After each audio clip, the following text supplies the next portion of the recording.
पासून विद्यार्थ्यांवर प्रभाव पडत असतो.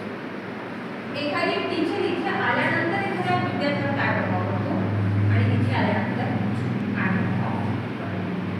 तर वर्ग होऊन गेलेला आहे. आता आपल्याला स्टार्ट करायचं आहे. स्टार्ट. तर good afternoon. Good afternoon ma'am. Very good afternoon. Sit down. आताच तुमचा गणिताचा तास झालेला आहे.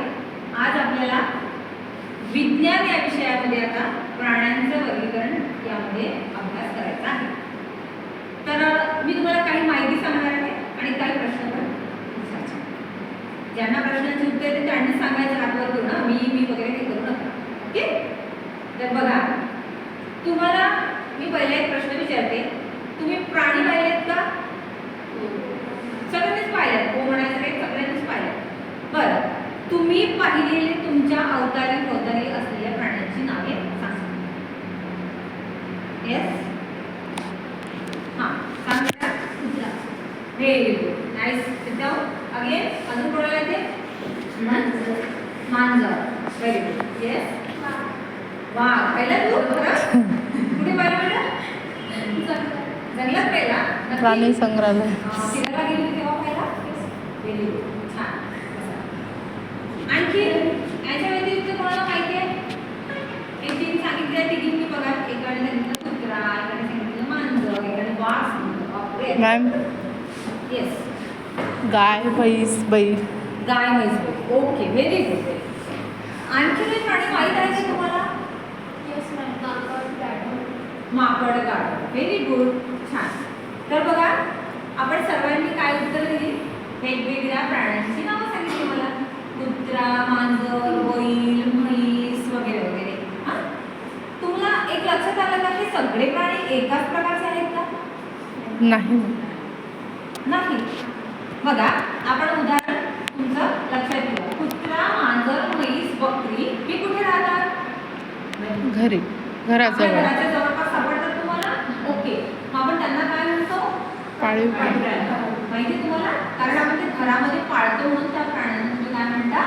पाळीव प्राणी. पण आता आपल्याला वाकोडीने काय सांगितलं? वाघ. वाघ पाहिला. आपल्याकडे वाघ पाळतो का आपण? काने पाळला तर काय होईल? चांगला पाळला. तुम्हाला पाळता येईल का? नाही, कारण वन्य प्राणी जे आहे ते प्राणी आपल्याला घरी पाळता येईल नाही. तो गुन्हा आहे. बरोबर. हरिण, चित्ता, कोल्हा हे सगळे कोणते प्राणी आहेत? जंगली किंवा वन्यजीव आहे.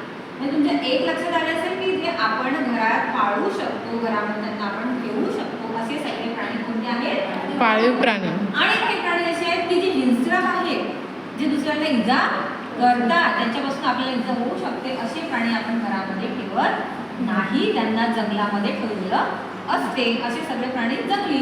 मग हे दोन झाले, हे जमिनीवर राहतात. एक घरामध्ये राहणार असेल तरी पण ते जमिनीवर राहतात आणि जंगलात राहत असेल तरी पण जमिनीवर राहतात. पण याच्या व्यतिरिक्त पण काही प्राणी आपल्या आजूबाजूला आहेत. ते आपल्याला डोळ्यात कधी दिसतात, कधी दिसत पण नाही. आहेत असे आणखी प्राणी कोणते? तुम्ही पाहिलेत असे कोणते प्राणी? तुम्ही पाहिलेत का? पाण्यामध्ये. पाण्यामध्ये पाहिलेले. ओके. त्यामध्ये कोणते कोणते प्राणी असतात? मासा. Okay, very good. बघा, म्हणजे कासव, मासे, त्यानंतर बेडूक, अजगर, साप, ऑक्टोपस, डॉल्फिन, देवमासा हे सगळे प्राणी कुठे राहतात? पाण्यामध्ये. आणि म्हणून त्यांना काय म्हणतात? जलचर. तुम्हाला माहिती आहे जलचर प्राणी म्हणजे जलचर नाही माहिती तुम्हाला? तुम्हालाही माहिती आहे पाण्यामध्ये राहतात. म्हणजे हो, पाण्यामध्ये राहतात म्हणतात. त्यांना पण पाण्यात राहणाऱ्या प्राण्यांना पण एक विशिष्ट नाव असतं. आणि त्यातले काही प्राणी माहिती का जमिनीवर पण राहतात. मग ते कोणते प्राणी असतील? असं काही नाही बेडूक पाण्यातच राहतो, असं काही नाही की कासव पाण्यातच राहतो. आणि तुम्हाला माहिती आहे का कासव किती किती दिवस राहतो? त्याचा माहिती तुम्हाला अंदाज किती वर्ष? 150 वर्ष. हां, 150 वर्ष. 300. एक कासव कमीत कमी 300 वर्ष राहतो. मरतच नाही, खडकासारखा होऊन जातो. कारण त्याचे अवयव कसे असतात? आतमध्ये घेतले जातात. त्याला अंगुंचन पावता येतात म्हणून तो खूप वर्ष जातो. सगळ्यात कमी जगणारा प्राणी आणि सगळ्यात जास्त जगणाऱ्या प्राण्यांमध्ये पण वर्गीकरण आहे. ते पण आपल्याला अभ्यासता येतात. तर आपण आज असे वेगवेगळे जे